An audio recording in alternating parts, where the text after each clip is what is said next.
Alright everyone, and welcome back to my channel. I am Dom, of course, and today I am reviewing the Belko Experiment. Finally got a chance to check this guy out, and I gotta say, I liked it a lot more than I thought it would. As always, I am terrible with names, so I'm gonna read off the cast and director and stuff. So it is directed by Craig McLean. Its writer was James Gunn. If that name does sound familiar to you, it is because he is the one who directed Guardians of the Galaxy and Guardians of the Galaxy Volume 2.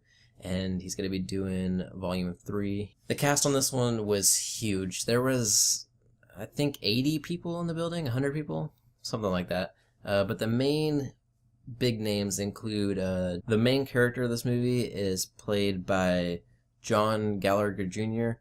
His name is Mike Milch in the movie. You may recognize him from 10 Cloverfield Lane. He did play Emmett, and he did a phenomenal job in that. I've already reviewed that movie, so you guys can go check that out if you would like to. And he was also in the film, I think it's still on Netflix if you guys want to check it out. It's called Hush. It is a very enticing horror movie, and I haven't reviewed that yet, but I did really enjoy it when I got to check it out. There's a ton of other names on here, including Sean Gunn, Michael Rooker, Tony Goldwyn, Adria Arjuna. I don't know how to pronounce anybody's names, so John C. McGinley, and the list just goes on and on. I mean, there's like hundreds of people in this movie, it seems like. Quick synopsis of this movie if you guys aren't aware. Basically, this company called Belko is having a lot of their really loyal employees that have been there for about a year or more.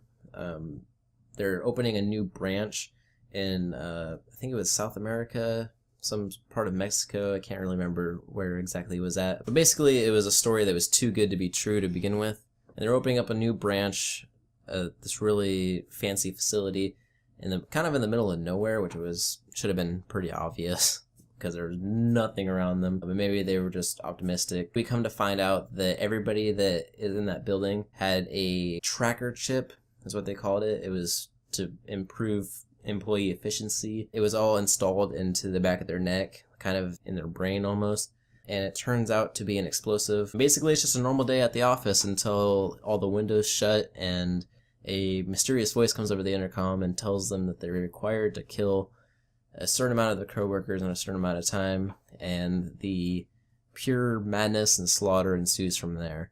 You know, there's not much to talk about as far as the plot, because that pretty much is the entire plot. At the core, this movie is just a pure fun slasher. If you guys are into that sort of thing, it can be very violent, so if that kind of thing offends you, or you can't handle, you have a queasy stomach, and you can't handle blood, definitely do not check this one out. But once that plot point hits and they're required to kill their coworkers for the next 90 minutes, or not 90 minutes, probably an hour, you are on this ride. Some of the dialogue is, I mean, the script is like not good, and a lot of the actors are way over the top, but that kind of adds to the fun and craziness, like the wackiness of the film. Yeah, I just wanted to say that John Gallagher Jr. did a phenomenal job in this movie, as he does in all the other movies that I've seen him in. He killed it in 10 Cloverfield Lane. I bought him as the killer in Hush. And I think he holds his own in this movie too. I didn't really see a weakness in his acting in this movie either.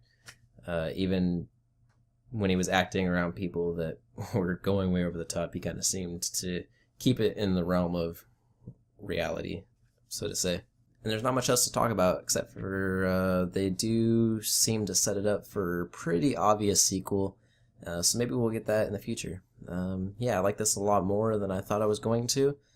And I think I would rate it about a C+. You know, I didn't love the movie, but it wasn't something that after I watched it that I was disappointed that I spent the time to watch it. You know, it's just kind of fun if you happen to catch it on, or you want to rent it from a Red Box or something. Definitely check this one out, especially if you're a horror fan. Thank you all so very much for watching, and be sure to subscribe below. It's totally free to keep up to date with all the movie news that I report on and all the reviews that you guys can check out to see whether or not you should check out a certain movie. So yeah, I will see you guys in the next review. Thank you guys for watching.